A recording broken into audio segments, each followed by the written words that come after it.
வணக்கம். ஆக தமிழக வெற்றி கழகம் தனித்து போட்டியிடுகிறது அப்படின்னு அறிவிச்சிட்டாங்க. அறிவிச்சது மட்டும் இல்லாம ஒரு சில வேட்பாளர்கள் பெயர்களையும் சொல்லியிருக்கிறாங்க. அதுல குறிப்பா தமிழக வெற்றி கழகத்தோட தலைவர் விஜய் அவர்கள் எங்க போட்டி போடுகிறார் அப்படிங்கறத பத்தியும் சொல்லிட்டாங்க. பெரம்பூர்ல நிக்கிறாராம். தமிழக வெற்றி கழகத்தின் தலைவரும் நடிகருமான விஜய் அவர்கள் வந்து பெரம்பூர் தொகுதியில போட்டி போடுறாரு. வெள்ளிவாகத்துல ஆதவ அர்ஜுனா போட்டி போடுறாராம். மயிலாப்பூர்ல வெங்கட்ராமன், ஆர்கே நகர்ல மரிய வில்சன், டி நகர்ல எஸ் ஆனந்த் எம்பலத்தி, அப்புறம் ஆயிரம் வழக்கு தொகுதியில ஜேசிடி பிரபாகர், செங்கோட்டையன் அவர்கள் வந்து எந்த தொகுதியிலன்னு இன்னும் சொல்லலன்னு நினைக்கிறேன். அவர் எங்க நிக்க போறாரு? கோபிச்செட்டிப்பாளையத்துல அவர் சொந்த ஊர்ல தான் நிக்க போறாரு. அங்கதான் நிப்பாருன்னு நினைக்கிறேன்.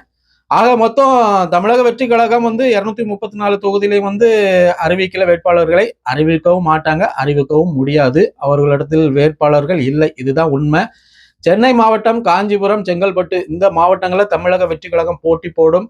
தென் மாவட்டங்களில் தமிழக வெற்றி கழகம் போட்டி போடுவதற்கு வாய்ப்புகள் இல்லை. குறிப்பா திமுக எந்த இடங்கள்லாம் வீக்கா இருக்குதோ அந்த இடங்கள்ல தமிழக வெற்றி கழகம் போட்டி போடும். இதுதான் நிஜம். போட்டி போட்டு மண்ணை கவும்.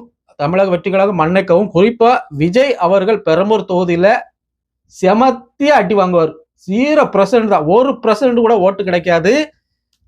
டெபாசிட் இழக்கும் தமிழக வெற்றி கழகம். பெரம்பூர்ல விஜய் அவர்கள் வந்து டெபாசிட் இழப்பார். ஏன் இதை நான் இப்படி உறுதியா சொல்றேன் அப்படின்னா, அதாவது தேர்தல்னா இவங்க வந்து ஏதோ விளையாட்டு அப்படின்னு நினைச்சிட்டாங்க, சினிமா நினைச்சிட்டாங்களா என்னமோ தெரியல. சினிமால பேசுற மாதிரி டைலாக் பேசிட்டு வீட்டுக்குள்ள இருந்து டைலாக் பேசிட்டு நம்ம ஜெயிச்சிடலாம் அப்படின்னு நினைச்சிட்டாங்க போல இருக்கு.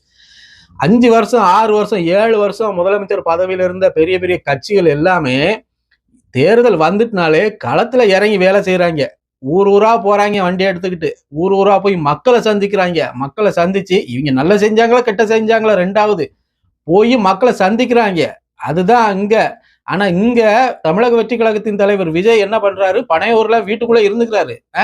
மக்களை போய் சந்திக்கிறது கிடையாது. ஏதாவது மக்களுக்கு பிரச்சனையா எல்லாரும் என்ன வந்து பாருங்க. தூய்மை பணியாளருக்கு பிரச்சனையா என்னை வந்து பாருங்க. ஆசிரியர்களுக்கு பிரச்சனையா என்னை வந்து பாருங்க. செவிலியர்களுக்கு பிரச்சனையா என்னை வந்து பாருங்க.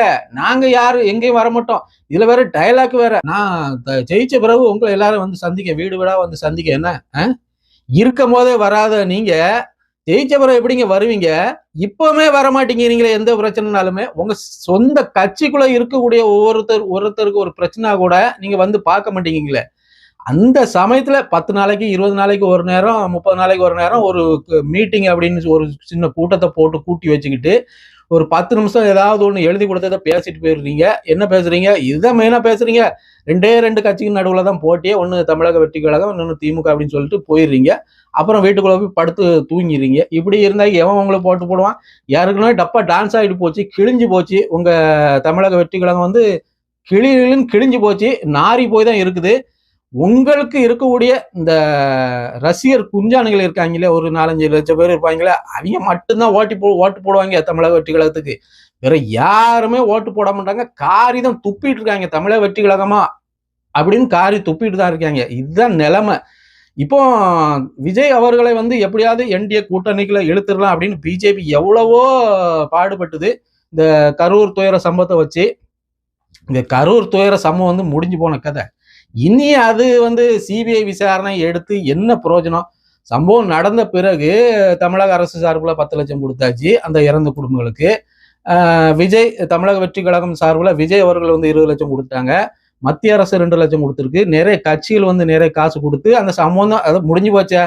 அந்த இறப்புல சம்பந்தப்பட்ட உறவினர்களே என்ன சொல்றாங்க? குழந்தைகளை இழந்த பெற்றோர்கள், மனைவிகளை இழந்த கணவன்மார்களை இழந்த மனைவிகள், இவங்கெல்லாம் என்ன சொல்றாங்க? வாக்குமூலம் கொடுத்த மாதிரியே சொல்லிட்டாங்கல்ல.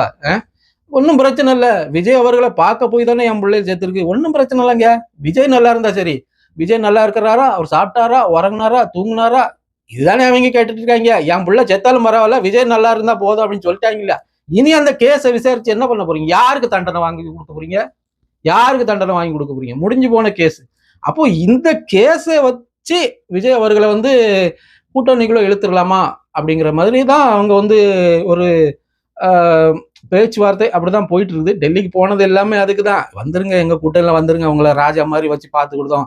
எடப்பாடிய வேணா தூக்கி வெளிய போட்டுறலாம் அப்படிங்கிற மாரிலாம் சொல்லியிருப்பாங்க. எடப்பாடிட்ட சொல்லியிருப்பாங்க, விஜய் அவர்களையும் நம்ம சேர்த்து வச்சுவிடுவோம். நமக்கு பலம் தானே அப்படின்ட்டு. ஆனா எடப்பாடியார் வந்து அவ்வளவு முட்டாள் கிடையாது. எடப்பாடியார் வந்து தெளிவா சொல்லியிருப்பாரு. விஜய் வந்து அதிமுகவுல கூட்டணிக்குள்ள வந்தார் அப்படின்னா, அதிமுக இப்ப இருக்கக்கூடிய பலத்தை வந்து இன்னும் இழக்கும். அப்படிதான் அவர் சொல்லியிருப்பாரு. மாறாக திமுக பெரிய சதவீதம் வாக்கு சதவீத வித்தியாசத்துல வந்து வெற்றி பெற்றுட்டு போயிடும். இப்போமாவது கொஞ்சம் டஃப் கொடுக்கலாம். ஆனா தமிழக வெற்றி கழகம் அதிமுக போய் சேர்ந்துட்டாக்கி முடிஞ்சு போச்சு. திமுக வந்து சோலாவை ஜெயிச்சுட்டு போயிடும். அந்த மாதிரி நிலைமை தான். ஆனா விஜய் அவர்களுக்கு வந்து அதிமுகவுல போய் சேரணுங்கிற எண்ணம் துளி கூட கிடையாது. பிஜேபி தான் உள்ள எடுத்துடலாம் அந்த கரூர் சம்பவத்தை வச்சு கொஞ்சம் அப்படி இப்படிமா மிரட்டி பார்த்துப்பாங்க. இப்பவும் நிறைய விஷயங்களை வந்து சேர்த்து வச்சிருப்பாங்க. உச்சி குடுமி பிடிச்சி வச்சிருப்பாங்க. தேவைப்படும். விஜயோட உச்சி குடுமி வந்து அவங்களுக்கு எப்போ வேணாலும் தேவைப்படும். 2029 பாராளுமன்ற தேர்தல் வருது.